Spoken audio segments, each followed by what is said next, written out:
ബഹുമാനിക്കണം എന്നറിയുവാൻ ഈ വീഡിയോ മുഴുവൻ കാണുക, കുട്ടികളെയും കാണിക്കുക. ഒരു പതിറ്റാണ്ട് കാലം ലോക ഫുട്ബോളിന്റെ വലതുവിങ്ങിലെ രാജാവായിരുന്ന ബ്രസീലിന്റെ ഇതിഹാസ താരം ഡാനി ആൽവസ് ഒരു സുപ്രധാന മത്സരത്തിൽ ഒരു കോർണർ കിക്ക് എടുക്കുവാൻ ഒരുങ്ങുന്നു. പതിനായിരങ്ങൾ ഇന്ദ്രിയങ്ങൾ കൂർപ്പിച്ച് ഒരു ഗോളിന്റെ സുവർണ നിമിഷത്തിനായി കാത്തുനിൽക്കുന്നു. പക്ഷേ കളിക്കളങ്ങളുടെ ചരിത്രത്തിൽ ഇതുവരെ സംഭവിച്ചിട്ടില്ലാത്ത ഒരു അപൂർവ രംഗമാണ് അവിടെ പിന്നീട് അരങ്ങേറിയത്. ഗ്യാലറിയിൽ നിന്ന് ആരോ ഒരാൾ സെക്യൂരിറ്റിയുടെ കണ്ണുകൾ വെട്ടിച്ച് പാതി തിന്ന ഒരു പഴം കോർണർ കിക്ക് എടുക്കുവാൻ ഒരുങ്ങുന്ന ഡാനിയുടെ മുമ്പിലേക്ക് എറിയുന്നു. അനാഥമായി വലിച്ചെറിയപ്പെട്ട ആ പഴത്തിൽ ഒരു നിമിഷം ഡാനിയുടെ കണ്ണുകൾ ഉടക്കി ഹൃദയവും. പക്ഷേ ഡാനി രണ്ടാമതൊന്നും ആലോചിക്കാതെ പതിനായിരങ്ങളെ സാക്ഷി നിർത്തി ആ പഴം എടുത്തു തിന്നുന്നു, ഒരു സങ്കോചവും കൂടാതെ.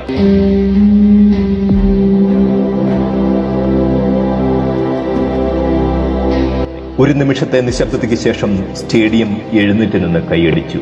ഒരു ഗോൾ അടിച്ചതുപോലുള്ള ആരവം. സംപ്രേഷണ ക്യാമറകൾ ഗോൾ മുഖത്തേക്ക് പറന്ന പന്തിനെ ഉപേക്ഷിച്ച് ഡാനിയുടെ മുഖത്തേക്ക്.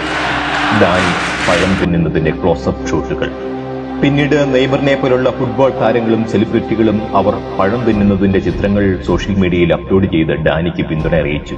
ഡാനിയെ ആ പഴം തിന്നുവാൻ പ്രേരിപ്പിച്ചത് എന്തായിരുന്നു? അതറിയുവാൻ ദയവായി ഈ കഥയുടെ രണ്ടാം ഭാഗം കൂടി കേൾക്കുക. ഏതൊരു ബ്രസീലിയൻ ബാലനെ പോലെയും ഫുട്ബോൾ നെഞ്ചോട് ചേർത്ത് പിടിച്ച് കിടന്നുറങ്ങിയ ഒരു ബാല്യമായിരുന്നു ഡാനി ആൽവസിന്റെയും.